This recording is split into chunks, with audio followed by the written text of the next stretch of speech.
The House Appropriations Subcommittee on License and Regulatory Affairs and Insurance and Financial Services will come to order. Chair, will you please take roll? Chair Beeson. Here. Representative Steele. Here.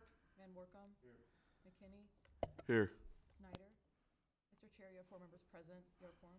Okay, thank you. Next, Rep. Van Workum moves to approve the minutes from March 5th from the 2026 Subcommittee. Hearing no objectives, the minutes are adopted. The chair asks for a motion. Oops, sorry. The chair says Rep. McKinney moves to approve the minutes from March 12th for the 2026 Subcommittee hearing. Hearing no objectives, the minutes are adopted.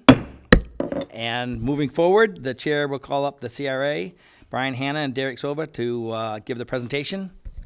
Thanks for being here, guys. Thank you. Chair Beeson, representatives, thanks for having us. Excited to be here. We are the Cannabis Regulatory Agency. I am Executive Director Brian Hanna, and with us we have Derek Sova, who's our policy and legislative guru. So we want to start out just by covering the statutes that we administer. So these, again, are going to be familiar to you. So we have the Michigan Medical Marijuana Act. This was the ballot initiative passed in 2008 that began the patient and caregiver program. That program is largely unchanged. It is still going on today. Then in 2016, the legislature passed the Medical Marijuana Facilities Licensing Act. This legalized the commercial production and sale of medical marijuana for the first time. Again, that is still going as well.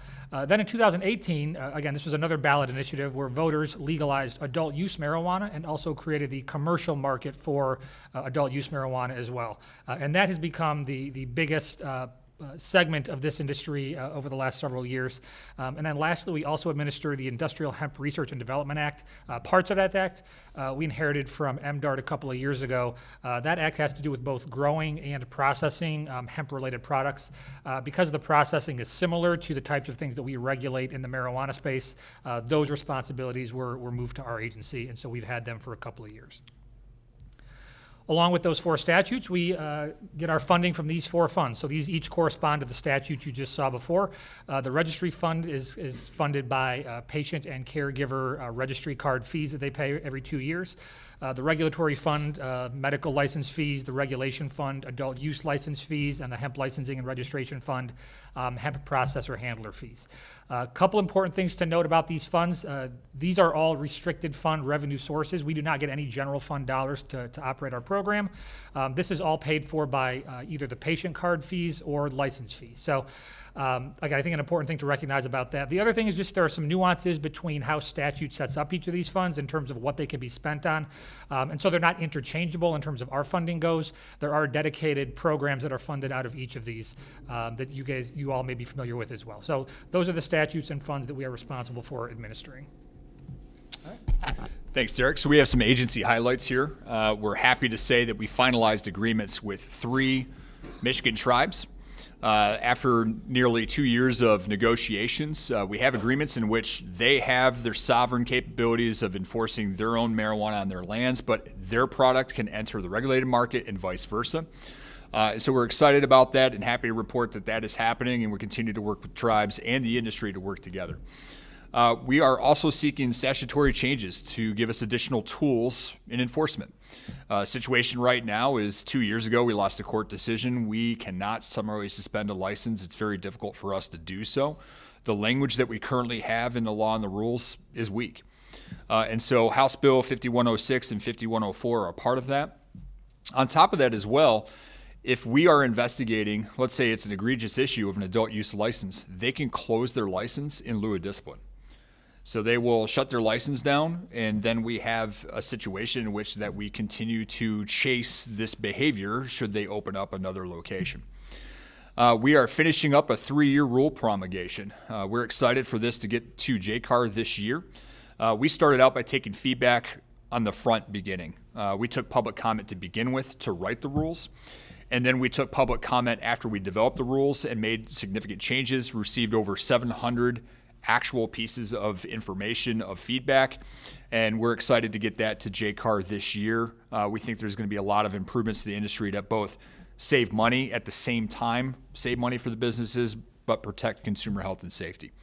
And we have ongoing education sessions. We're really proud of this. We are the only cannabis regulator in the United States that does ongoing education sessions to the industry, stakeholders, social equity businesses, the businesses in general.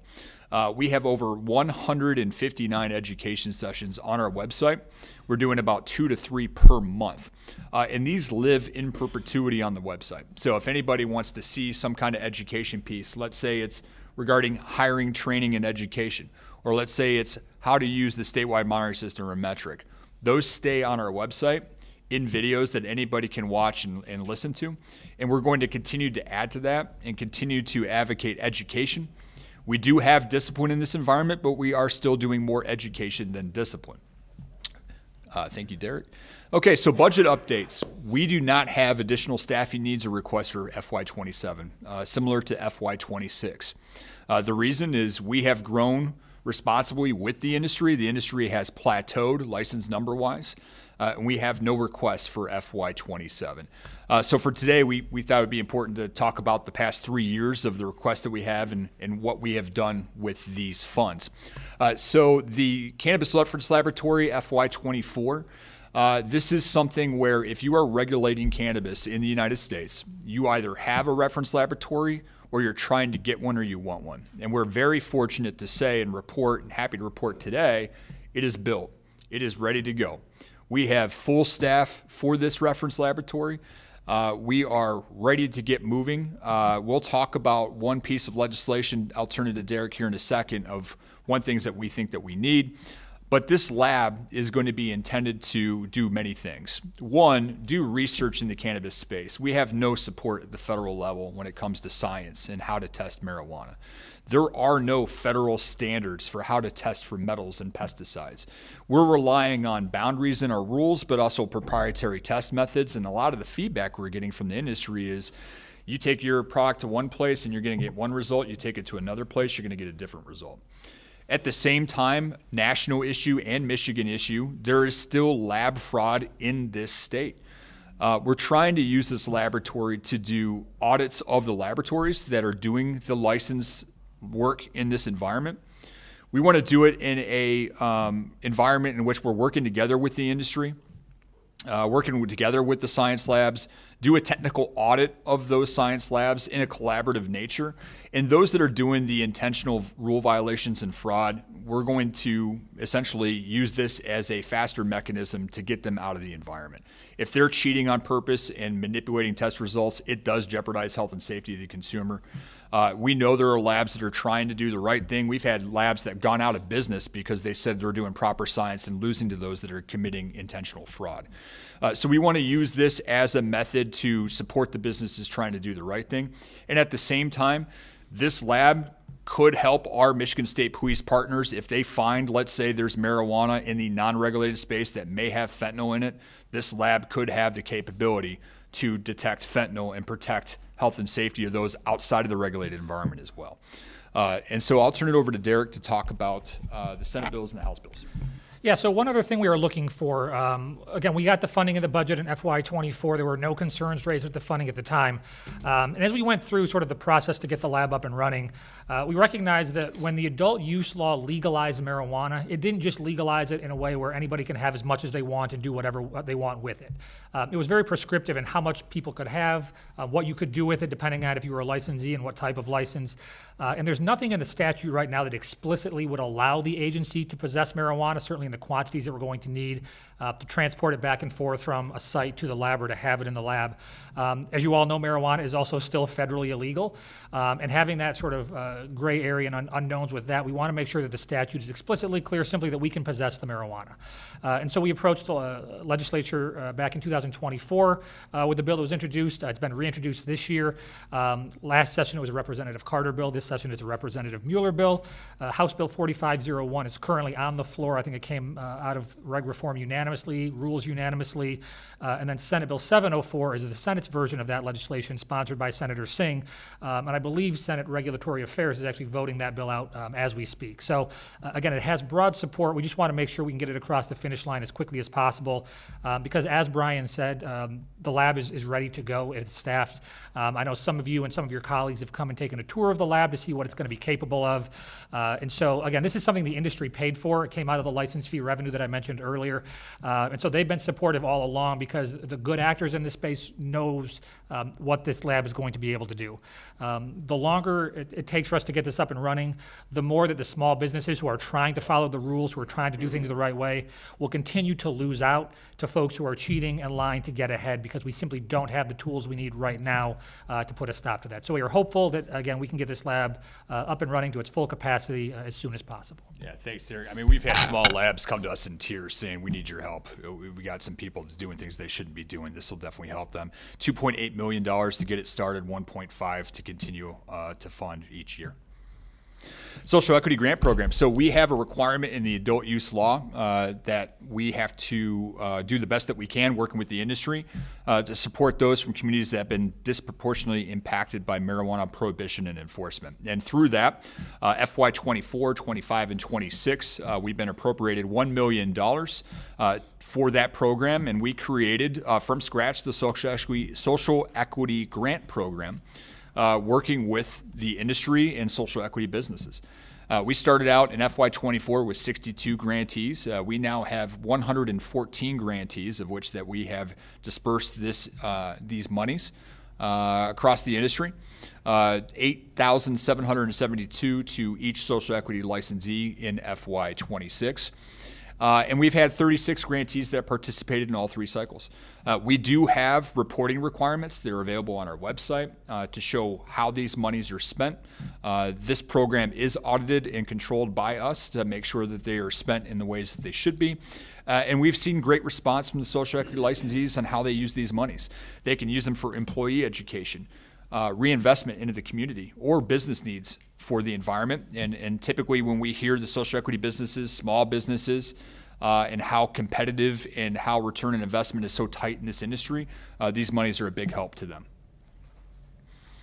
Okay, and we also, in FY25 and 26, working with legislature, thank you very much, and the industry, we received a lot of feedback from the industry. They have to use, in accordance with the acts and the rules, statewide monitoring system. And the statewide monitoring system was charging the licensees $40 a month per license to use the statutorily required system. We felt in working with the licensees that through their licensing fees that they give to the agency and to the state, that we should cover these with the $2 million per year so the licensees do not have to pay these fees. And so therefore, they're already paying their licensing fees, comes out of that distribution, and it's taken a little bit of the edge off of cost to the businesses, small businesses, large, medium, all that gave us feedback that this is kind of an extraneous cost. And so working with the stakeholders in the legislature, we got this done. Okay, so we have some challenges in FY26. We have increasing supply and falling prices. We have changes to federal and state laws governing hemp. Derek will cover that piece. And then we'll cover the potential rescheduling at the federal environment where we are paying attention, but we don't have a lot of news lately. So the bottom line up front here is we have more marijuana product than demand. Demand is high, but we have twice as many grows than we do retail and processor. Looking at this image here, retails and processors have pretty much been stagnant. The gatekeepers, if you will, of how many licenses can be in a community is the municipality. At the state level, we lack the ability or do not have the ability to limit licenses at the state level. So if an applicant qualifies at the local level and the state requirements, we shall issue that license. And in fact, we are very efficient. If you look at our statistics, we are averaging about 40 to 43 days to make that licensing determination for adult use application. The law states we have to make that decision in 90 days. So we are way above what the statutory requirement is because we care about efficiency, and also when we are audited, we take that feedback and we try to get as best we can. But here, if you look at the average retail flower price per ounce of marijuana flower, which is really the lifeblood of the return on investment in this industry, when adult use started in 2019, the average price was around $500 an ounce. we are now between $58 and $59 per ounce. So those that created their business plans at a certain investment point are now dealing with the situation in which essentially it's been a race to the bottom. And again, if you look at the statistics, we have more grows than we do ability to sell that product. Demand is still high, likely because of cannabis tourism coming to the state of Michigan, surrounded by states that do not have a program. Ohio does have an adult use program, but they're not as developed as we are at this point, and the price points are still competitive between the two states.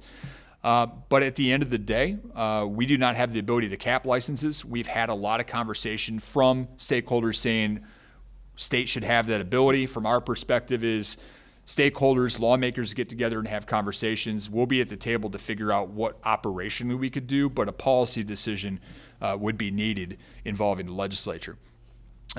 Also, at the same time, this is a reason why we do not have FY27 asks. We have built exponentially with the industry during 21 to 23. And as you can see, some of these license types have gone down a little bit, particularly in the growing space, likely due to the oversupply and other economic conditions. One of the questions we are getting now is what is the effect of the additional wholesale tax on the industry? I'll tell you right now, it's early. It is still March. In data looking at January and February, there was a drop-off in sales between December and January. There were industry projections that 8% of the sales would drop even further in February. In fact, they actually increased by 1.3%. Do you mind talking about the volume real quick between the months as well? Yeah, so again, as Director Hanna pointed out, it's still very early in the process to know what the long-term trends are going to be. But just comparing the volume of sales this February to last February a year ago, they were virtually identical in terms of the pounds of marijuana sold. And so part of the reason for that is because, again, the tax is applied at the wholesale level before product gets to the retailer. What we saw at the end of last year was an unprecedented movement of product from wholesalers to retailers, and so those were products that were all moved to retail shelves before they were subject to the tax. Yeah. And so it's quite likely that retailers will be able to sell through quite a bit of product before they have to sell anything that the tax is applied to. Now, we've certainly heard anecdotally that some retailers started gradually raising their prices before the tax even took effect, so it would be a gradual increase instead of all at once. We have heard also anecdotally some businesses laying off staff to try to reduce costs. But again, in terms of what the data is showing, it's simply not there yet in terms of what the long-term effects are going to be. It'll probably take another several months before we start having a better idea what that looks like. Thanks, Derek. One of the other challenges, and I think we've talked about this in this committee before, is the issue of hemp. And I know, Representative McKinney, we've had a lot of conversations about this. So just a refresher, because of the way that federal law is written and the way that state law follows, products are on the market today. They are being sold that look like marijuana. They can, in many ways, have the exact same effect as marijuana. In some cases, they might have even more THC than a marijuana product you would have to buy at a retailer store, but they are defined and they are hemp. And so because of that, there is no restrictions on how they are labeled, on how they are advertised. They can be sold direct to consumer, online. They can be shipped across state lines, and they can be delivered directly to your door. The reason for that is because marijuana and hemp are differentiated by the concentration of THC in whatever the product is. And so if you have a joint, a bud of flower, that's a very light product, 0.3% THC is going to be a very small amount. If you have a heavy, dense object like a gummy or a beverage, 0.3% of that weight is going to be a lot of THC that you could put into that product and still stay below 0.3%. And so we've been working with lawmakers at the state level to try to put our arms around that issue and try to get some more controls in place. One thing that happened very significant at the end of last year, Congress made major revisions to the definition of hemp. So rather than being defined based on a percentage like I just talked about, they have now put in place a hard limit of 0.4 milligrams per container of whatever it is being sold. That happened as part of the effort to reopen the federal government last year. It kind of came out at the 11th hour. That was not expected to happen. And they set an effective date of beginning this November. So it's not in effect yet. We know the industry is lobbying Congress to make some changes to delay that implementation, but right now it's still scheduled to take effect in November. The effect that will have on the industry, I think, is still remains to be seen. I think the most likely effect is going to be in the realm of interstate commerce. Right now, we know a lot of these products are being made out of state and again shipped direct to consumer by mail. It is likely once those products become marijuana in federal law, we will see a significant reduction in that. If for no other reason, then I think there's going to be a hesitance by the credit card companies to process those payments, the shipping companies to transport that product. What it doesn't do is impact necessarily what happens within the state of Michigan. As you all know, we've essentially been ignoring federal law when it comes to marijuana for several years, and so we don't know what the enforcement would look like within state boundaries. Again, all you would do is now have a greater universe of products that are considered marijuana, but again, Michigan's law in Michigan, in terms of how we treat marijuana, has been controlling for the past several years. So we are continuing to watch that. Again, there's a package of bills that came over from the Senate last year, 599 to 602. Senator Palenke is the primary sponsor of that package. Again, I know there's another package that Representative McKinney is the lead on that would have a similar effect. So we would just encourage lawmakers to not sort of write this issue off just because the feds made some changes. Again, it's still going to take some time for that to take effect. They could still amend that before it does take effect. And again, as a reminder, that may not have as big of an effect within the state of Michigan as it does on interstate commerce. So again, I think that continues to be a big issue in 2026. Thanks, Derek. And the positives of having a state perspective on top of what the feds just did, every state that is regulating marijuana or cannabis right now is looking at this issue and making changes, or at least discussing those changes. What will that also do is give us the ability to have a framework for regulating non-intoxicating hemp products and making sure that they're safe as they possibly can be for consumers. Rescheduling, a lot of conversations in the news about this. Bottom line up front is President Trump did issue an executive order in December of 25 directing the Attorney General to complete the rescheduling process. We have not heard anything yet. We're still standing by to stand by. We do know that the Health and Human Services was also directed to come up with some form of CBD program for the elderly. We're still waiting for direction on that. We have seen that the FDA has filed the intent for some kind of rulemaking process regarding CBD and enforcement. That has not been posted yet. So this is another situation in which we have provided comments to the DEA already about. We're paying attention to how it may affect the state environment. It's something we're going to pay attention to and then report once we have further information. And at the end of the day, thank you so much for hearing our presentation. We stand by for questions. At the end of the day, we want to be the national leader in cannabis regulations. We want to support business growth at the same time protecting consumer health and safety and continuing that balance. Thank you. Thank you. I'm sure there's going to be some questions. I have a first question is, in your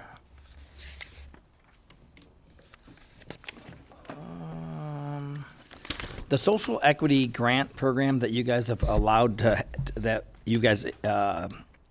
is there a fail rate? Do you guys have the ones that have failed on your website, businesses that have gone under?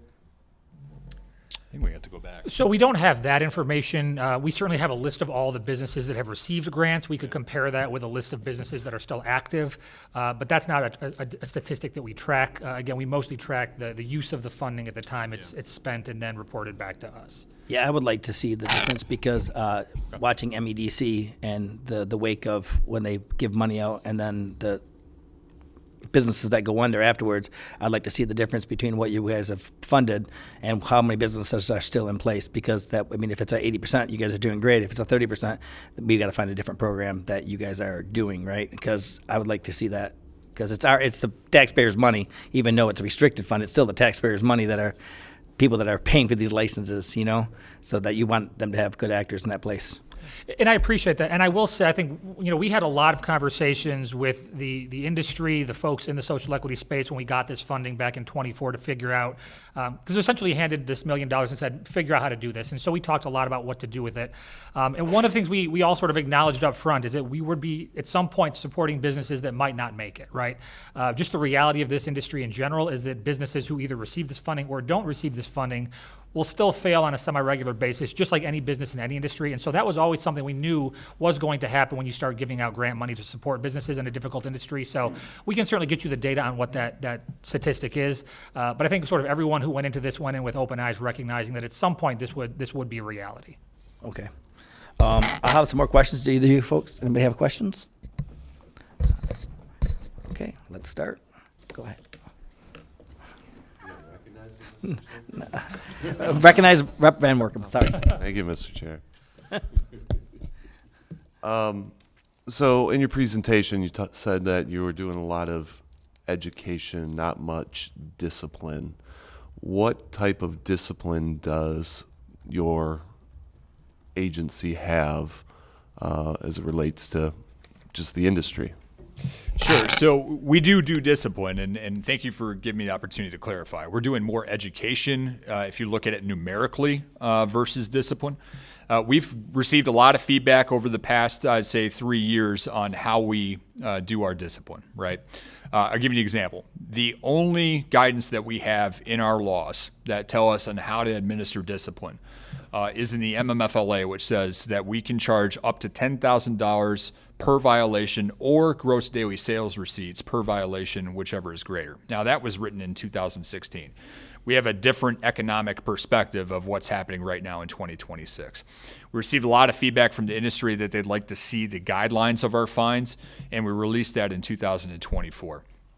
Once we did that, based off of stakeholder feedback, they wanted to see if you do X, then you're looking at a potential Y and what the possible ramification could be. We continued to get more feedback that our fines were too high. Again, we started from the legislative guidance of the $10,000 per violation, and based off of feedback from the industry, we lowered them in 2025. We have encouraged more warnings. We still issue warnings. For example, we issued 408 warnings from January to March of this year on metric situations that could be a potential violation, but it's an educational piece.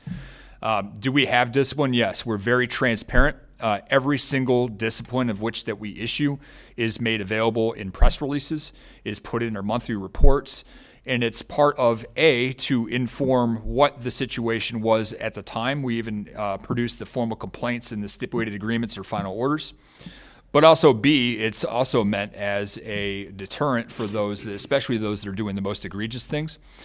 We even do press releases similar to law enforcement for very egregious situations to let people know that we're doing our jobs, because one of the feedbacks we're getting is our disciplinary process is too slow for those that are doing the most egregious things. And the bottom line is we can't suspend a license at all right now with the current language we have. So we think it's a balance. We continue to take feedback. We do know those that have the perspective, which is all over, of the fine should be as low as liquor, but we have those that have the perspective of the fines are too low.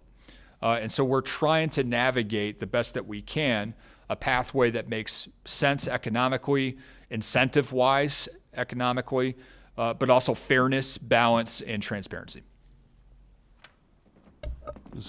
So to be clear, the only enforcement tool you have is the fines? No, and thank you for that clarification too. So we have the ability to do license revocation or license denial at renewal. The process can take time.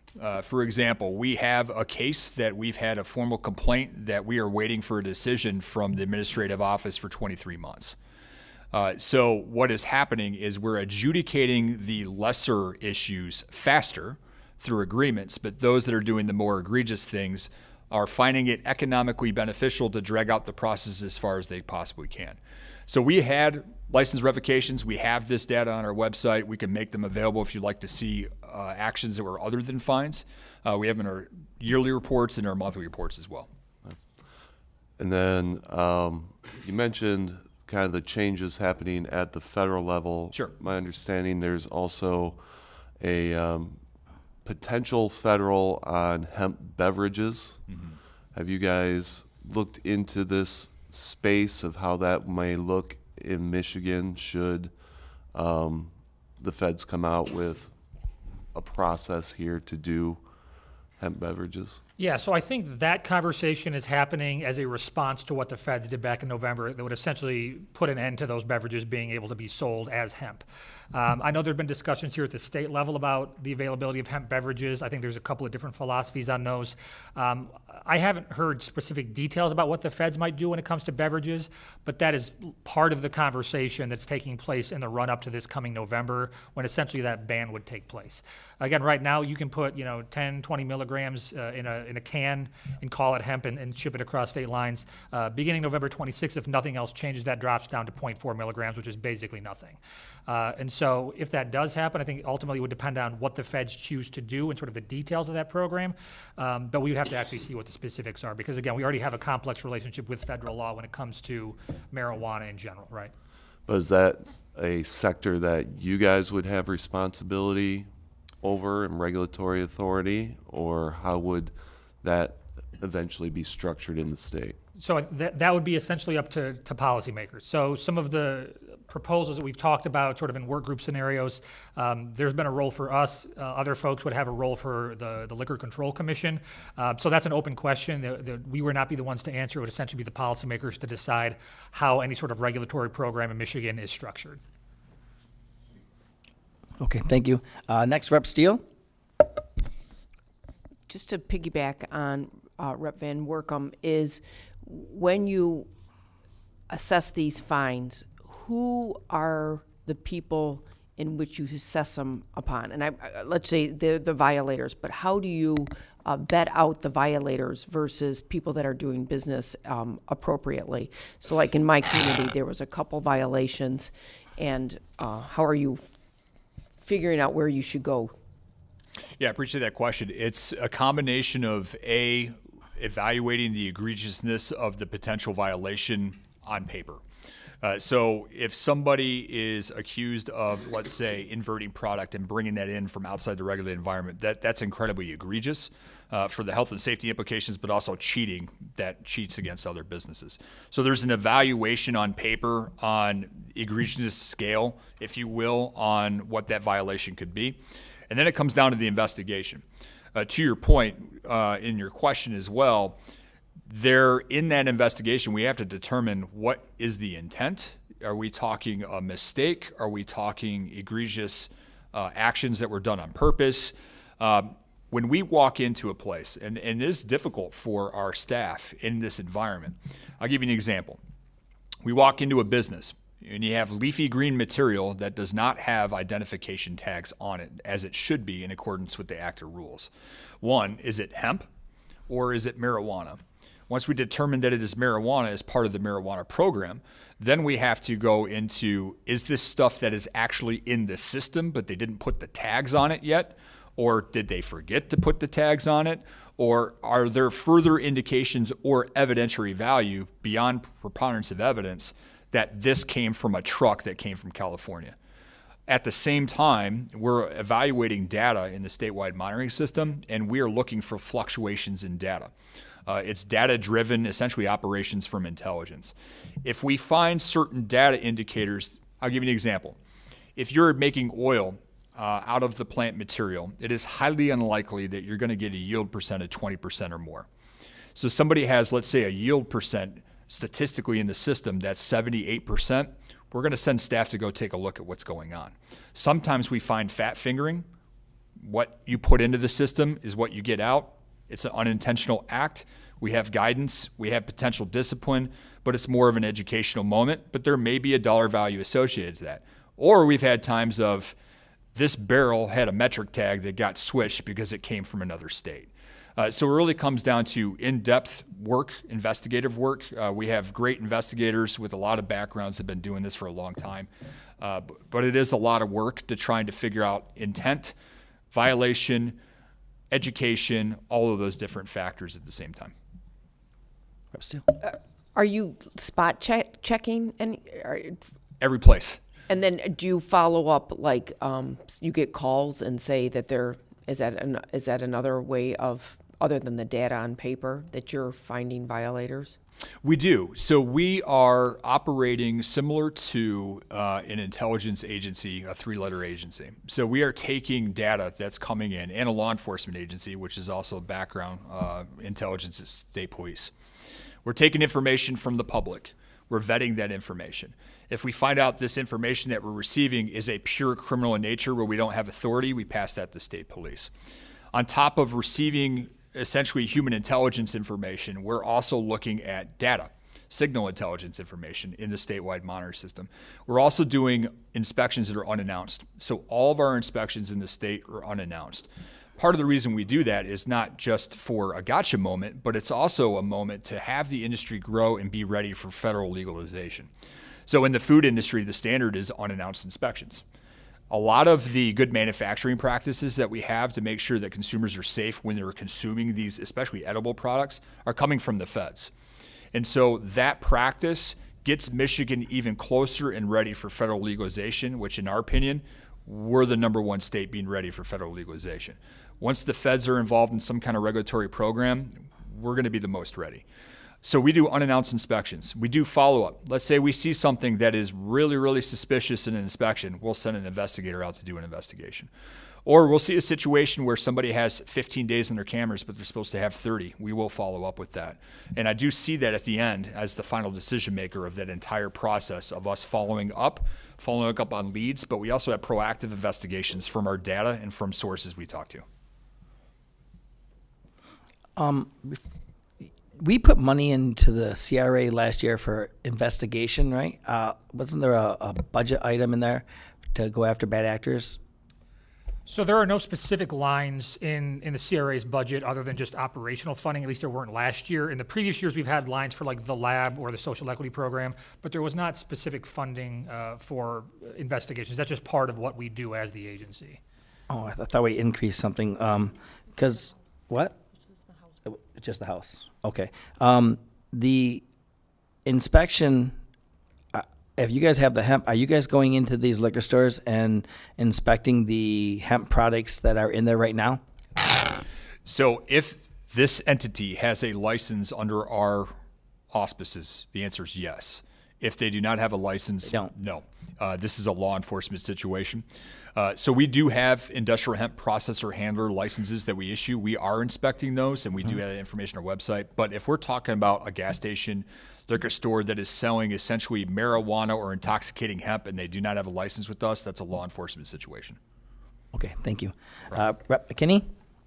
Thank you, Chair Beeson. And that was a perfect segue. This is why we're leading on the legislation as we speak to try to close those loopholes. I have to commend you both, the CRA, because over time you guys have tried to figure out that balance between the fines and fees and really working with stakeholders and just the community. And I'm just so proud of you guys. I don't think you get that enough, but appreciate you all seriously. I was teasing Rep. Chair Beeson as you guys were presenting about not having any FTEs this budget. So appreciate you guys. We're trying to be real efficient with the dollars. Money is finite. But in terms of closing this loophole with the hemp-derived products, obviously I'm leading on that work with a few other folks and you guys. But, like, what can we do now? Like, until we pass that legislation to try to figure out how to get these products out of the hands of our underage children. They're showing up in our school districts, as you know. They're proliferating like all across our state. You can't tell if a product, whether it's a gummy, popcorn, snack, like whatever it may be, like teachers and school districts cannot tell. So what can we do to make sure that we protect the health and wellness of our most vulnerable populations, which is our children? I appreciate that question. There's a couple things that are being worked on now, but I think there's a couple improvements as a state, as a collective community that we could do. One, the knowledge that every county is eligible, and we don't get every county. So this is a shameless plug. But every county in the state of Michigan is eligible for $3 million in education for the marijuana oversight grants. And we provide those grants to counties to do health campaigns, lock boxes for parents that have these products to keep them away from kids. We are averaging about 50 to 58, 59 counties. But the more that do this, that helps with the education, money for billboards, information, bring information to essentially the consumer to educate, to say, look, this is regulated versus non-regulated. Now, we do have the patient caregiver program on the marijuana side that there are those that have that capability that choose to not partake in the industry, and that's their right under the MMMA. But to your point, these industrial hemp intoxicating products that at a button click, your children, my children can say they're 21 and get this hemp product shipped to their door that may literally contain a chemical that's not only going to get them high, but we have no scientific evidence that it's safe for human beings to consume at all, and it's going to the hands of kids on chemicals that were just created maybe a month ago in someone's bathtub. And that's what's happening across the United States, and it's really concerning. So I think moving the legislation on a change in the state to give us as a state a way to handle this, not necessarily rely on the federal response because we don't know what that's going to be. It's knowledge that every county has the ability to get grant money for public education. I'm also on the Impaired Driving Task Force with the Michigan State Police and Office of Highway Safety Patrol and trying to help move the messaging of how do we keep people safe and know these things.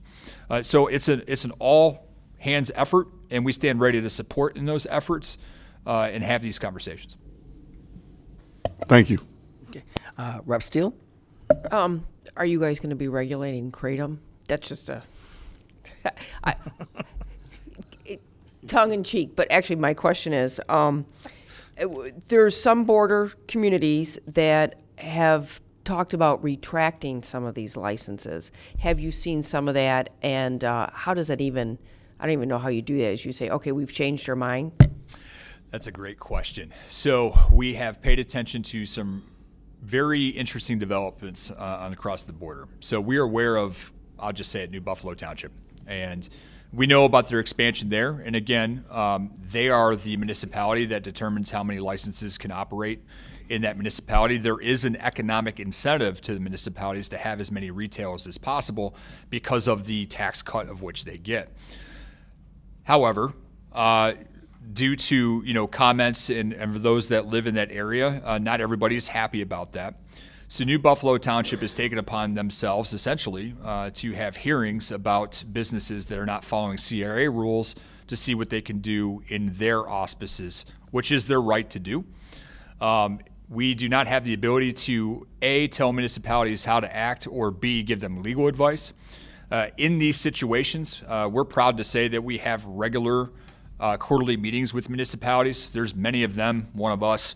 So we use Zoom, we use technology, and we meet at least on a quarter, and we have side conversations as well. But during that time, we're saying, hey, look, we can't necessarily issue guidance on how you respond or what you do, but what we can do is educate on what we do and how we do it. And if you have any questions, let us know. But we are aware of those actions, and some municipalities may be doing some disciplinary action of their own outside of the border as well. And so there's different flavors. And I would say from the business's perspective that it's difficult because they have to not only deal with state standards, but varying different municipal standards with different ordinances. So from empathy, from the business's perspective, it can be difficult to navigate that, and having good attorneys helps everybody across the board. Okay, thank you guys very much for both being here. We appreciate the great presentation and answering all our questions, and you guys are off the hook, so, and we'll be looking forward to working with you about that lab because it is a pay-for-play system, and we need to fix that. Yes, sir. Thank you so much. Thank you for your time. Okay, when they get all set, next we have the Michigan Public Service Commission. We're calling up Dan Scripps for our presentation. I know there's a lot of questions here.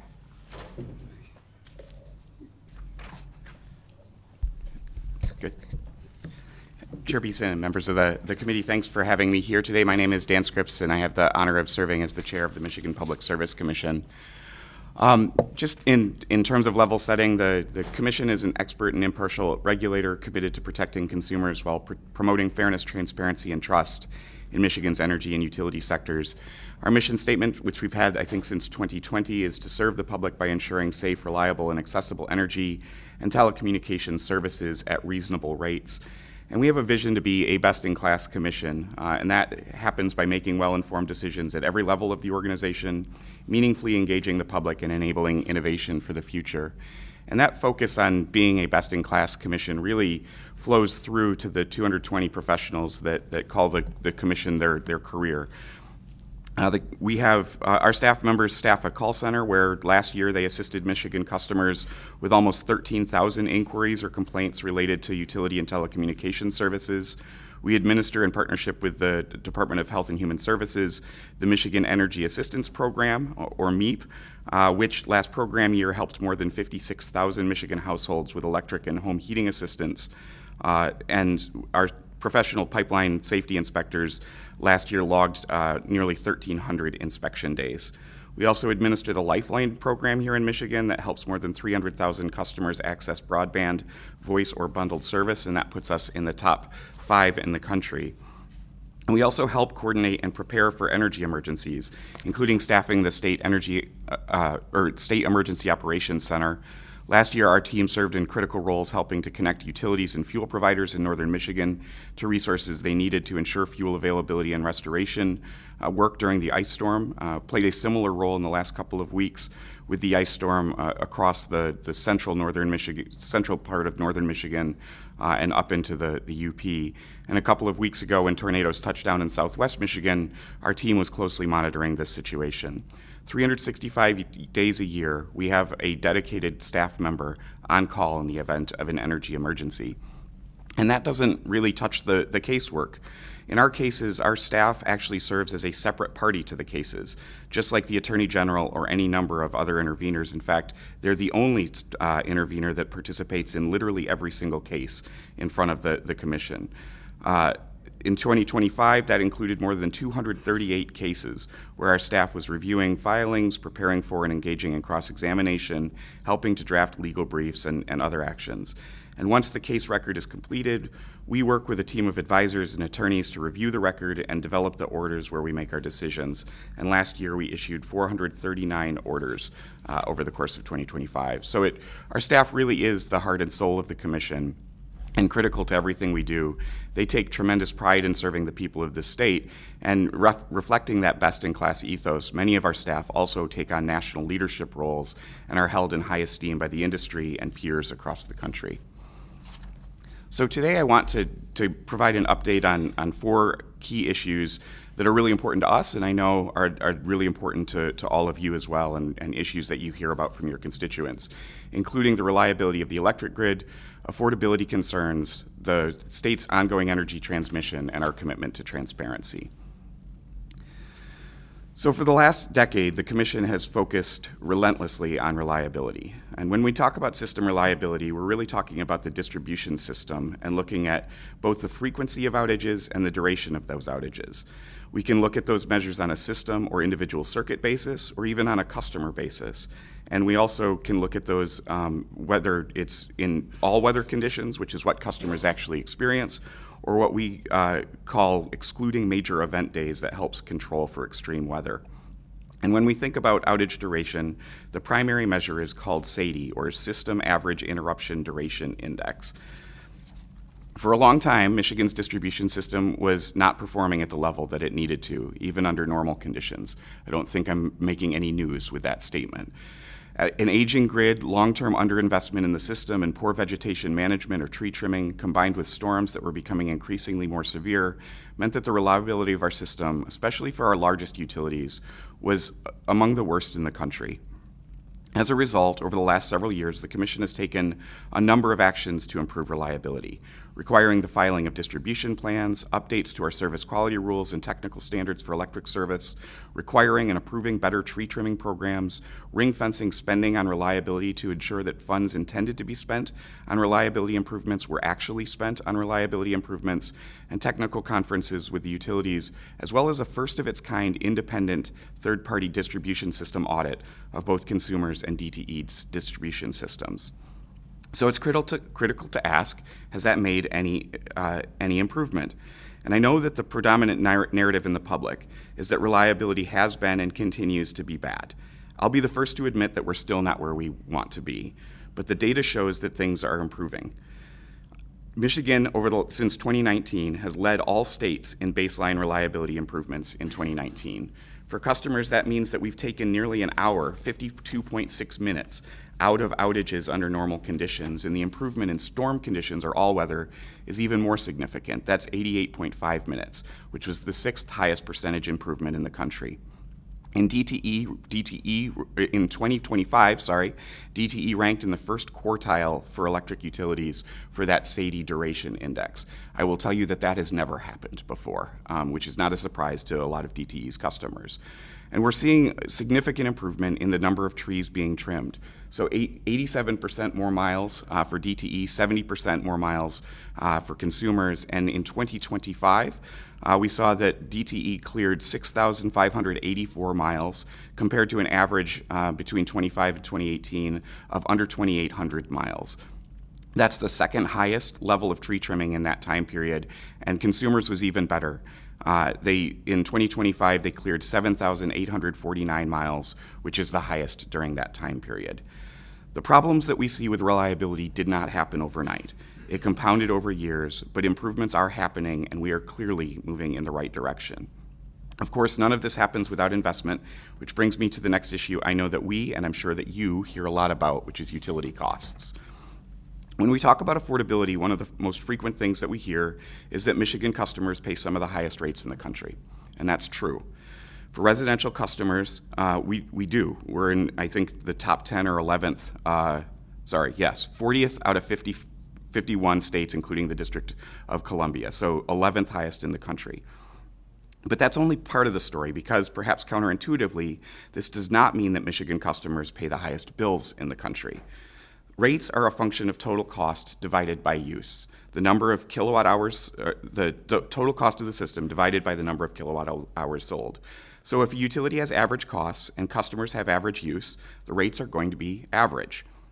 But if costs are average but customer use is low, rates are going to be high. Our electricity use in Michigan is lower than a lot of other states across the country. There's a couple reasons for that. We use a lot of natural gas for home heating, where other states use more electricity for home heating, particularly in the South and more temperate climates. And our air conditioning load isn't as high for some of the same reasons.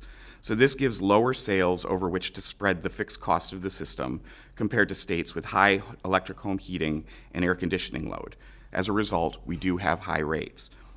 But as detailed in our 2025 annual report and according to federal data, when we look at average annual home energy bills, combining both electric and natural gas, Michigan residential customers pay the 18th lowest average annual home energy bills. Not only does Michigan have residential energy bills, including both electricity and natural gas, that are below the national average, we're also 15th lowest in terms of the sorry, got my pages mixed up. 15th lowest when you look at just for electricity. And we also have below average bills when you compare ourselves to the region in which we're located. So there's a fair disconnect between sort of the rates that are sort of top of line and the actual bills that residential customers pay at the end of the day. But I want to spend just maybe a couple minutes on how we actually set utility rates. So regulated monopolies under what's called the Utility Compact are obligated to provide service to all their customers in a defined geographic area, their service territory, just and reasonable rates, and safe, reliable service. And in return, they receive the right to recover all reasonable and prudently incurred costs to serve customers, and that's protected by the Takings Clause of the U.S. Constitution, among other things, as well as an opportunity to earn a reasonable rate of return on its capital investments. Applying that in Michigan, the core statute is Public Act 3 of 1939, and that's found under Michigan Compiled Laws 460.6a. And so some of the pieces that I just want to flag are that utilities are allowed to use projected costs and revenues for a 12-month for a future 12-month period. That the commission must reach a final decision on rate cases within 10 months. There's a pretty significant hammer to that. If we miss it by a day, the company gets exactly what it asked for, even if that wasn't ultimately reasonable. We don't miss those deadlines. We don't miss many deadlines, but we certainly don't miss those. And importantly, and I know this has gotten a lot of attention recently, a utility may file for a rate increase every 12 months. So they can file, we have 10 months to adjudicate the case, and then they can file again 2 months later, and they have to essentially give us 2 months notice that they intend to file, which I know has gotten a fair amount of media attention. But this is allowed for under statute in Michigan. And then importantly, rates must be based upon cost of service, and that they must reflect the cost of service by class. So residential customers pay for residential costs, commercial customers for commercial costs, industrial customers for industrial costs. Just to walk through what this looks like in practice, this is the details from DTE Electric's last case. They filed in April of last year. A month later, we had a pre-hearing conference where ultimately 28 intervening parties were granted intervention status. These effectively function like court cases. 3 months after the pre-hearing conference, testimony was due from those 28 parties. And then over the course of the following weeks, we had rebuttal testimony from the company and the other parties, as well as cross-examination. A month after that, briefs were due. A couple weeks later, reply briefs due. And then just before the holidays, we received a 706-page proposal for decision by the administrative law judge. I think that's a record. I certainly hope it's a record that isn't broken anytime soon. And then less than 2 months later, including the holiday period, we issued a 596-page order detailing decisions over hundreds of issues. And the total record in this case was more than 5,500 pages of transcript and 768 evidentiary exhibits. So in terms of what we're actually looking for in those 5,500 pages of transcript and evidentiary exhibits, this is the standard revenue requirement formula, and I'll walk through this pretty quickly. But there's basically 2 steps in this process. The first step is, so when a utility files for a rate increase, they are effectively saying that they don't expect that their current revenues under projected sales and current rates are adequate to meet the costs that they're going to incur in the test year. And so the first step is looking at, which includes more math, multiplying the current rates by class times the projected sales by class. And I'll come back to that in a minute. But that essentially is how much money we expect them to earn from their customers under their current rates. And the second step is to evaluate whether there is a difference, and if so, what the difference is in terms of their revenue requirements in the test year. And so, again, we go through line by line, and we look at rate base or capital expenditures, operations and maintenance. That includes everything from tree trimming to staffing a lot of different pieces, some of the other sort of just regular upkeep of the system, and then things like taxes, depreciation, and other expenses. And that formula is in front of you, but and then look at the authorized rate of return, both in terms of the rate of equity and things like the debt rates, both long-term and short-term, and a number of other things to come up with a combined rate of return that then is applied to the rate-based investments. And if we find that there is a difference between the revenue requirement for the test year and what they're likely to earn under current rates, then under Michigan law, that is the amount of the rate case that we approve. In 2025, this was approximately 50% of what was sought by both DTE and consumers. So we approved 50%, found that the revenue requirement was higher than what they were likely to receive under current rates and projected sales. But the other 50% we found was not reasonable and prudent. Sometimes that's because the costs are sort of placeholders. We don't think that they're actual real costs that have been properly vetted. Sometimes they don't have the appropriate level of corporate approval. Sometimes they're not timely, that we think that they are going to spend it. It will be reasonable when they do spend it, but they're not likely to spend it in the test year. And sometimes we just don't think that what they're proposing is prudent, that they shouldn't be making the investments. They might be able to more cost effectively do something else. And so again, in 2025, that was about 50% of the ask. But that's not a rule of thumb. It has to be based on the evidence. Sometimes it's higher, where we ultimately think that the evidence supports a higher level. Sometimes we get settlement agreements between all of the parties in a rate case that say, we've all vetted this and we think it's 70% or 60%. Sometimes it's lower even in settlement agreements, and sometimes it's lower because we don't think that the evidence supports this. And so in 2023, for example, I think we approved 8% of what DTE sought, and that was largely because when we did the math around what they were likely to get under current rates by class, because there was more residential consumption coming out of the COVID period with more people working from home, et cetera, that we ultimately found that the gap between what they were seeking based on projected sales was significantly less than what they thought the gap was, and so we approved 8%. So it really is based on the evidence in a particular case. So I'll go quickly through the rest of this, but Even as we've been making significant investments, as I detailed earlier, that residential electric bills fall below the national average, below the regional average, and lower than Indiana and Ohio. And at a time when inflation has increased about 22.5% between 2020 and 2025, the actual residential bill increases experienced by customers has increased by 5% below that level. So increases, but even as everything has gotten more expensive, the energy bills that customers are paying in the state, residential customers, are not increasing as fast. Now, there is a place where rate comparisons are really important, and that's with industrial rates. Industrial customers are really sensitive to rate differences, and I'm pleased to say that Michigan's industrial rates are also below the national average. They're the second lowest in the Midwest. You can't actually see this, but you can see that we actually ticked below Indiana in the last year. So we're second lowest, overtaking Indiana for that rank. So that's the good news, but I also know that there are a lot of Michiganders who struggle to afford their bills. And so we've undertaken a lot of work to help customers who are experiencing financial hardship, including the partnership with the legislature on the MEEP reforms in 2024. That change means that there are more people who are eligible for assistance. The amount of assistance is also increasing. And importantly, customers can qualify for help without going into crisis first, so more proactively managing what they spend on their bills. So those are big steps forward, and we continue to work on strengthening the assistance programs available to customers. Just quickly on the energy transition, we've seen significant growth even before the enactment of the 2023 laws in the amount of renewable energy on Michigan's system. We've effectively doubled the amount of renewables that are used since 2020. Michigan utilities offer some of the best-in-kind voluntary programs for folks who want to go further than what's required under the law. DTE has actually signed both the largest and second largest voluntary renewable energy contracts with customers in U.S. history.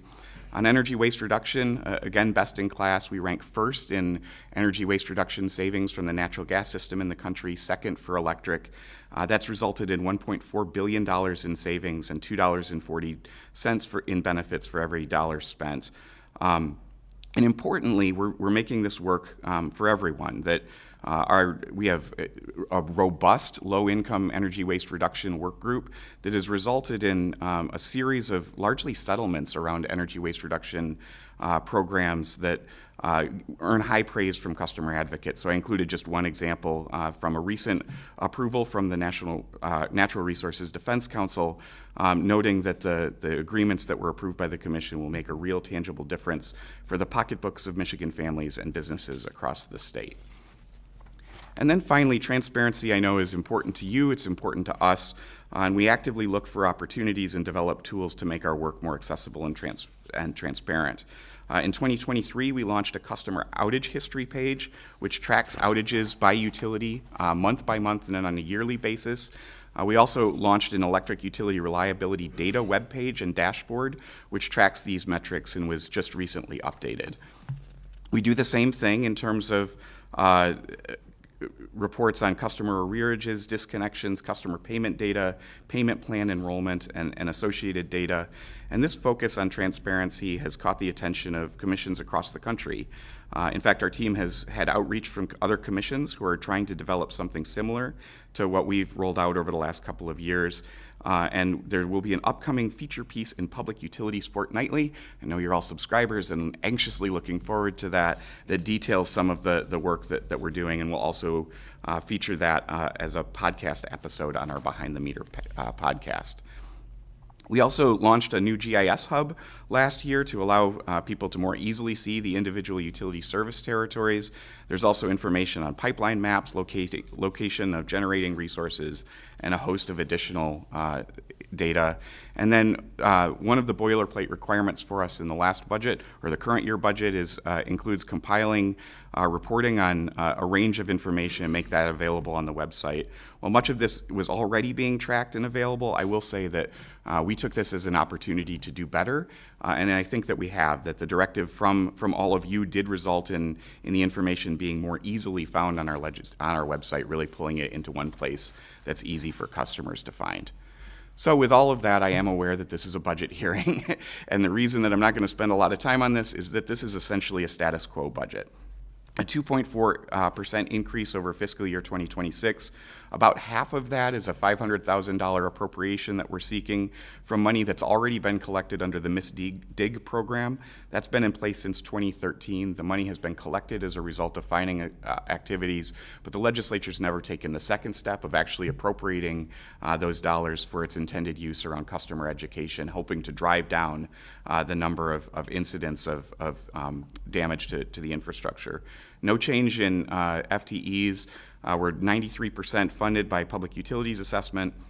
There's a small amount of funding that we get, again, under some of those civil fines, with the 6% balance coming from federal funds. There's no GF being sought in this budget. And with that, I will stop and say thank you for the interest in our work, and I look forward to answering any questions that you have. I'm sure there's a few questions. We'll start with Rep. Steele. I didn't even raise my hand, so thank you. He just knows. I know. Hey, you should be thankful that I actually pay attention, so that's a good start. So just real quick, I'm curious about your underground investment. Instead of always cutting the trees, why aren't we investing in some underground utilities? And then the other, just quick, and then is the elaboration of page number 4 of continued capital investments, how much of it is actually based on policy of clean energy for solar and wind, and how much of that is actually increasing the cost of our utilities overall? Yeah. Thank you for those questions. On undergrounding, we absolutely see a role for this and have approved both pilots and continuing sort of undergrounding programs. We also held a technical conference on undergrounding in the past year to try and identify the places where the use case is best, and have approved investments in DTE's most recent case on undergrounding, including some interesting pilots, where one in a rural area and then one, I think, in the city of Ann Arbor, that's being done in concert with street repairs. So really trying to dig once and do the work all at once. And there's clearly a case where it makes sense, but there's also it's not a silver bullet, and it is significantly more expensive than other approaches. And what we've found is that across the board, that more tree trimming is actually more cost effective in terms of driving reliability improvement. But there are certainly cases, and I think a growing list of cases, where undergrounding, when you look at the sort of lifetime anticipated benefits in avoiding outages, makes more sense even than capital improvements on overhead lines or tree trimming to remove the tree interaction. So I think it's something that we're giving a lot of attention to. I think you've seen some increase in the last couple of years, and on a case-by-case basis, we think there are lots, and I would say a growing number of places where it actually does make sense. On the second question, I'm not sure that I have the specifics on sort of how much is driven by clean energy policies. I will say that more than 50%, and this has been true for the last couple of years. So it used to be that more of it was focused on generation. That when utilities came in and when you looked through the rate base that they had, that it was heavily weighted towards generation costs. I think that's changed for a couple reasons. One is that a lot of the older units are essentially fully depreciated or close to. There are times that they have to add pollution equipment or other things, and that can add back in even for other units. But the other is the real focus on the distribution grid, including on improving reliability. And so the majority, and I would say probably the vast majority of capital expenditures, are not tied to generation at all. Clean energy, traditional generation, it's really focused on improvements to the distribution grid. I can get you a breakdown, but I will say that in the most recent DTE case, I think there were a couple places where we supported batteries and solar. There were also a number of places where it was really tied to sort of the maintenance and ongoing work for some of their thermal generation. But I can get you a breakdown. Rep. Van Workum. You've been recognized. Thank you, Mr. Chair. I didn't see a slide on data centers today. You have questions on data centers? Yeah, right. Yes. How many contracts at this point has the Public Service Commission entered into? And then based on your equation on the base amount of energy, I don't think it was that one. I think it was in your comments on us as an underutilizing state with the data centers, depending on how many have been improved and where they are. What do you anticipate will do to residential and commercial ratepayers? Yeah, thanks for those. It's obviously been a subject of fairly intense interest recently, and for good reason. So we don't enter into any contracts for data centers, but we do review contracts that the utilities enter into with customers seeking to locate in Michigan if there are changes to the tariffs that under which they'd otherwise take service. We've approved one instance of that. It involved, I think, two contracts, and it was between DTE and Green Chili Ventures, which is a subsidiary of Oracle. We approved that back in December, and the two contracts involved a power supply agreement and an energy supply agreement. The power supply agreement was a deviation for a set of changes from the rate D11, which is the traditional industrial rate under which they'd otherwise take service. And each of the changes made it more protective of other customers than what exists under D11. I'm doing some of this from memory, which I probably shouldn't, so I should have anticipated questions on data centers, but I believe that the term of the contract under D11, you have to enter into a 5-year contract. What DTE entered into with Green Chili Ventures Oracle was 19 years. There's a requirement under D11 that they pay a minimum based on the anticipated demand of, I think it's between 50 and 65%, depending, it's not a range, but it's depending on some of the specifics. In the DTE Green Chili Venture Oracle contract, that's 80%. Rate D11 does not include termination fees. Under the DTE contract, it's 10 years of fully guaranteed funds. There's no credit and collateral requirements under D11 if the company ultimately sort of fails to show up or doesn't stay as long and goes out of business. Who's left holding the bag? Under the contract that was approved, there's both parent guarantees and in certain instances letters of credit. So even if this is a bubble or even if Oracle goes completely out of business, that there's guarantees that backstop their ability to pay the termination fees and the commitments. And that's true on the energy supply agreement as well. So that's the one place where we've approved contracts. We did have one filed earlier this week for a second data center, but again, between DTE and this time Google. And then on the consumer side, they proposed last year, and we ultimately approved a generally applicable tariff that includes some of those same provisions that for large load, very large load customers, so data centers and potentially others, that impose sort of potential greater risks in terms of the amount of investment that we'd need to make in order to serve them that may not be recouped. Same thing in terms of longer term lengths, credit and collateral provisions that will be adjudicated sort of, there's like a baseline and then an opportunity to change those if circumstances warrant, the minimum termination fees, et cetera. And the goal here is, I mean, I will say that over the course of the last 100 years, the way that we've built the system while keeping rate increases in check is by adding load. And it's happened through rural electrification. It's happened when we saw the pretty significant growth in air conditioning, that sort of load growth traditionally has been a rising tide that lifts all boats, that we've all benefited as we spread the fixed costs of the system over more kilowatt hours sold. I think that can be true, but isn't necessarily true for data centers, in part because they're huge, in part because they're pretty lumpy additions as opposed to the more organic that, you know, we didn't all buy air conditioners at the same time. And so we want to make sure that we've got the appropriate guardrails in place to make sure that none of those additional costs that are being incurred ultimately are paid for by other customers. And I will say particularly by residential customers, but really any customers. And that we ultimately can use this to the good of the rest of the customer base. And I will say that in the DT Oracle contract, we ultimately found an annual affordability benefit of $300 million. So we expect that if everything holds as is it's expected to, that Oracle will actually pay $300 million more each year than the costs than the costs of serving them, and that's $300 million that accrues to everybody else.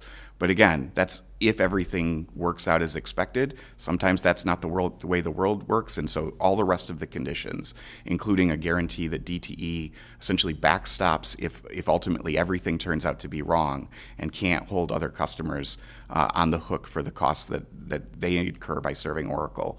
All of the rest of that is designed to essentially provide those guarantees and guardrails. Thank you. That was a lot of X's and O's. Yeah, been living this for a while. Right. I guess this is a budget hearing. How many FTEs do you put towards the data center conversation and approval stuff? And then when doing the decision making on this, because a lot of the decision making is in your purview now, how much do you do it based on the X's and O's, and how much do you weigh the response from locals in the community of whether they want the data center or not? Right. We're not asking for any additional FTEs, even as we've gotten the first couple of data center cases and expect we'll likely get more. The responsibilities are spread across the commission. The sort of financial analysis is done through our regulated energy division, the rates and tariffs specialists that also have a pretty significant role in our rate cases. And then the sort of planning is across the energy resources division, including particularly the resource optimization section that looks at utility long-term plans, and then there are other places with the renewable energy section, to the extent that renewable energy is part of what's being proposed, energy waste reduction, et cetera, as well as the resource adequacy and forecasting, really trying to understand what does this mean in terms of our ability to keep the bulk electric grid whole in the state of Michigan, and through our participation with the regional transmission organization. So we believe that it's a stretch, but we believe that we have the personnel in order to process these cases as we get them. And then your second question, I should have written down. Can you remind me? With so much authority that you have now of approving these. Oh, how much the centers, local how government? much Yeah. local- So sorry. So we don't have local siting authority in this area.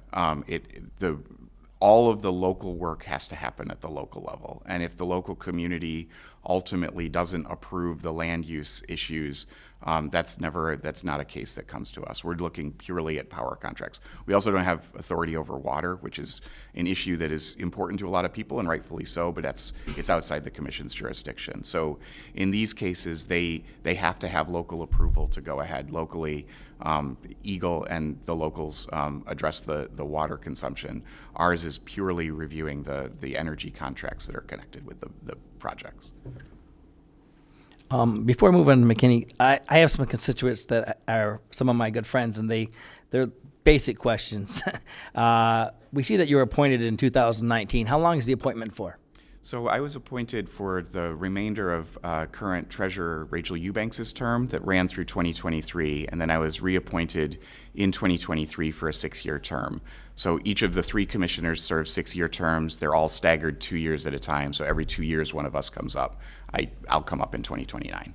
Okay, thank you. Next, these are just basic questions. Does the commission ever asked by elected official, such as a governor, to approve rates for increase met for a specifically goal, like, hey, we want to increase rates? Because my customers are just straight to the point. Like, our rates are going up. My business rates are going up. They're ridiculous. And you take the amount of money that we have to make and a monthly bill. And I had my business open for 21 years, and I've gave $2.1 million to consumers because my monthly bills were $5,000 or $6,000, and now I'm actually took my business and I put it inside my uncle's supermarket, and his bills have gone up over $1,000 a month.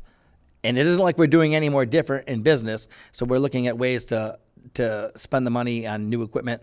But it's ridiculous the amount of money that we're spending it's taking away wages. I mean, it's a bill. So you guys have made a electric bill now for small businesses the same as a consumption of a payroll for a week. So at what point in time do we look at trying to figure out what we're going to shut down on a supermarket?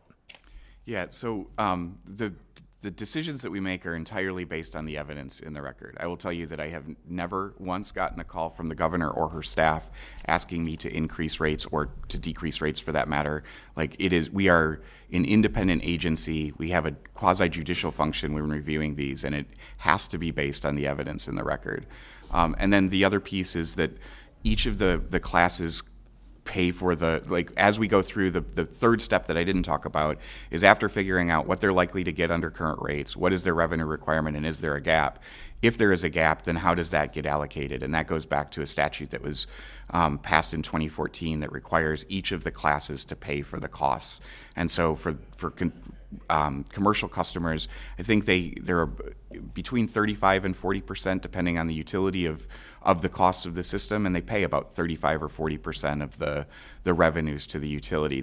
And so it really is like, as a class, are the rates set in a way to recover the reasonable costs that the utility incurs in serving that class. Okay, so with that being said, there's a lot of programs for our businesses to be more efficient. Do you guys have any say in the programs that are issued out there to be more efficient? Because with that, there's also programs that are more green energy appropriated. Do you guys have the ones that are making LED lighting, the same ones that are making solar? Do you guys have any say over that? We do on the efficiency programs, but not on the solar programs. I mean, I think we would review the programs, but the efficiency programs go through what's called the Michigan Energy Measures Database, and it's tied to both the requirements in law and then what utilities ultimately propose, both in their energy waste reduction programs and in as part of their broader planning process, is looking at both demand reduction, energy efficiency, energy waste reduction, as well as generation solutions on an equal footing. So there are places where we get into the specifics of those energy efficiency programs, but not on solar, in terms of if there's we set avoided costs for solar, but we don't look at sort of a utility solar program. Okay, so that was my concern about the cost for the solar, because we've actually put it, and we've got the rebates, and we were wondering who issues that, not just the federal government, but at the state level, like where our savings are coming from. I'm happy to look at sort of what you went through. I would be very surprised if it was something that came through us. Okay, thank you. And next, Representative McKinney. Thank you, Chair Beeson. Thank you, Chair Scripps, for being here. Appreciate your presentation, the data you provided us, the details. But I just wanted to push back a little bit. And me and you have talked constantly over the years about not only the reliability, but the unaffordability of these rates. Now, you know this. Everybody on this committee knows this. I've talked ad nauseum about this. I represent one of the poorest districts in the state, if not the poorest. And literally, people are struggling to make ends meet. And be honest, they're not even scraping by at this point. And so these continual rate increases year after year, it's not only bankrupting these families, they are killing their pocketbooks. And they're trying to figure out how to play catch up. And you know, in 2024, for the first time in history for the MEAT program, Michigan Energy Assistance Program, it ran out of money before the end of that fiscal year. Ran out of money. And why is that? And I keep asking our utilities, why is that? And it's because more and more people need help. You want to know why more and more people need help? Because they cannot afford their damn bills. And so what are we doing to lower these rates? What is the commission leading on that and taking a real true look at these rates and stop increasing them?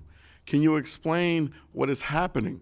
And literally, I've had community members come to me crying with their bills in hands over the months saying, I'm using less electricity, I'm using less.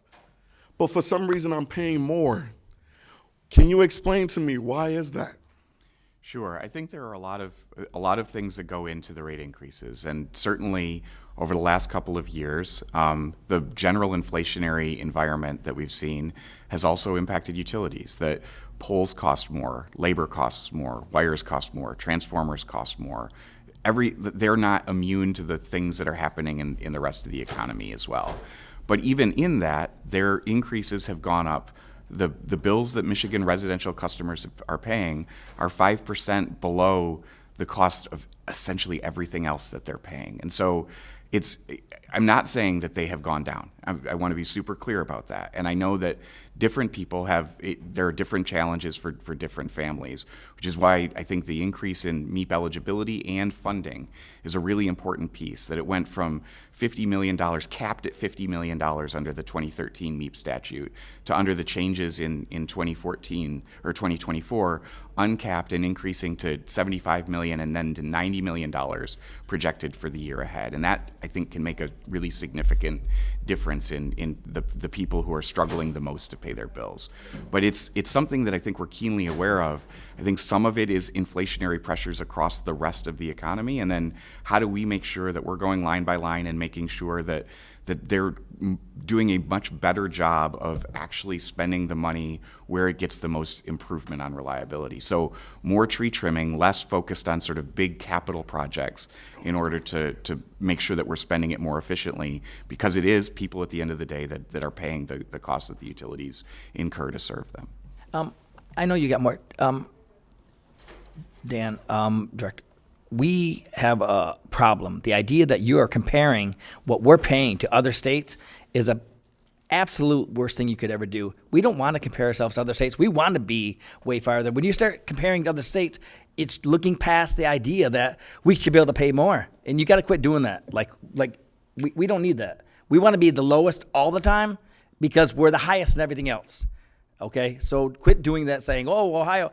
Make us so that we have one competitive advantage, and quit, like, your power is 40% less, not just a penny less or 2 pennies less. And it sounds like, well, that's a lot harder to do, but we need to have something that we can give to our constituents back home to say, they get the picture. We're going to lower our rates. Figure it out, because this is concerning. Yeah. 2 more questions with the latitude of the chair.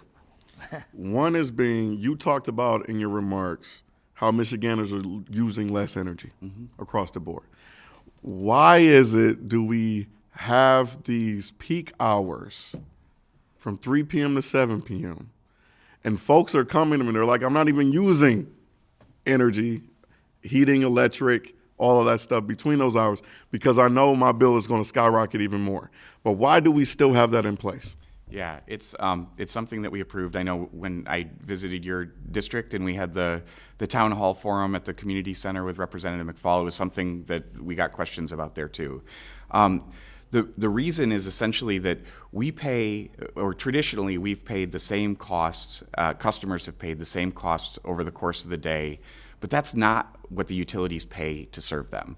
That the way that our energy markets work, there are times during the day, particularly those afternoon times in the summer, where energy is much, much more expensive. Electricity is much, much more expensive for the utilities to acquire than what they're getting from customers. And so trying to have that in some way reflected to customers so that it can inform the choices that they're making. I will tell you that my mother-in-law has, and she was one of the early pilot customers in consumers territory, but has those time of use rates directly taped above the washing machine. And she doesn't do the laundry during those times. As a result, she saves money. And so by sending better signals, we have found, and the data supports this, that customers can actually reduce the amount of money that they're spending on their utility bills, including low-income customers who I think have, and we've talked about this, but have less flexibility sometimes, third shift workers and everything else. But even isolating for low-income customers, the data that we've received on this is that customers overall, even though they may spend more from 3 to 7 in the afternoon on summer days, that they can, by changing when they do the dishes, when they do their laundry, when the temperature that they set the air conditioning, if they have it, that they are in a position to control their energy spend better than they could before. Thank you on that point. And my final question would be, and I recently just found this out about an administrative judge ruling around the Consumers Energy case that you guys are going to be looking at pretty soon, discussing the utility and how it works in terms of how our ratepayers pay into profit for shareholders. And these utility companies are the only entity in our state guaranteed a profit in our entire state. They're with our residents, on the back of our residents. So my question to you is, when you're setting these rates, how do you look at what it costs the utility to borrow money versus what we're asking ratepayers to pay in shareholder profits? Because I know it's coming up in your purview, and a utility asked, what, $2.64 billion from residents? And the administrative judge said only $2.4 million. But you guys would decide if these residents would get charged that extra $200 million worth of profit. So can you explain to me, what are those considerations? How are you guys are doing it? And why is it so high? Sure. I can't speak about open cases that are before the commission. I'm prohibited by law from doing that. But I can sort of talk about the general approach to how we evaluate that. The rate of return is comprised of a number of things. One is the return on equity, which is probably the biggest piece. I'll spend more time on that. And then there's essentially the cost of debt as well. So the cost of equity, of getting the dollars from stockholders, and then the cost of borrowing money from banks or others. And then the last piece is the percentage of equity versus the percentage of debt. And each of those has an impact on the cost ultimately to customers and the overall rate of return. And they also have an impact on the ability of the companies either to borrow money or to get it from markets. And so we look at these issues in the same way that we look at every other issues, and it's really based on the evidence in the record before us, that the company makes its case in terms of what it thinks its return on equity needs to be in order to remain attractive to investors. It makes the case for what the balance between equity and debt should be in order to sort of have the best sort of credit rating, and then the cost of debt, both short-term and long-term, and a couple of other things. And so, but we also have the Attorney General, we have other intervening parties, our professional staff, again, that's a party to every single one of our states or cases, and they look at essentially benchmarks across the industry. What is the range that we're seeing among similar companies? And the definition of what's a similar company is often sort of litigated as part of that. Who should be included and excluded from that is also part of it. And they each come up with essentially proxy groups and say, based on these different pieces, we think the range is this, and the midpoint or the most appropriate number is that. And then based on all of that evidence, we try and figure out, based on Supreme Court cases that say that the utility needs to be able to recover its cost and have the opportunity, not the guarantee, but the opportunity to earn a reasonable profit, that in order to continue to do the work that we expect them to do, where's the right landing point? And so at a sort of how the evidence plays out, that's what we're looking at. And those are often some of the most highly litigated pieces, both the return on equity, the capital structure, the balance between equity and debt, and then the rates for both long-term and short-term debt, and what are the right placeholders, particularly as we're looking out, that it's not just looking back, it's looking out in terms of the forward test year that's allowed to be used under Michigan law. Appreciate that. Just wanted to just highlight this, and when you're making these decisions, because we don't have the perfect, you guys do, just keep in mind, people cannot afford it. And whatever you can do to lower these rates, please. People are bleeding out for help. So just want to leave that there. Appreciate it, Chair, and your latitude. Thank you. And I agree with you. Like, at some point in time, you got to stop. You got to commit, figure it out, stop, freeze the rates for a while, let everybody get a chance to budget their bills instead of it keep going up, because it doesn't matter whether you're a small business or whether you're everybody's seeing those rates. And thank you very much, Chair Scripps, for your testimony. And everybody has to go. We all have to go to the next committee. So Appreciate the time. Thank you very much. And with no further being business, this is adjourned.